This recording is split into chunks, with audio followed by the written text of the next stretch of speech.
Alright, I had to dodge the raindrops, but now we're back to this. I'm gonna see how it sounds, how it runs, now that we got spark, and then if it's worth to clean the carburetor.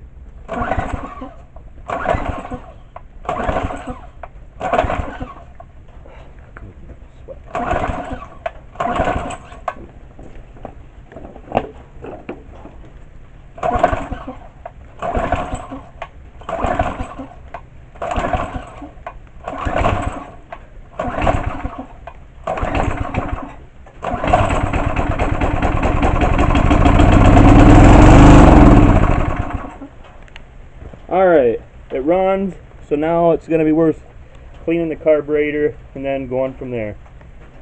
I probably won't do another review because I know it's going to run now. And I'm sick of it raining every minute, so I'm done.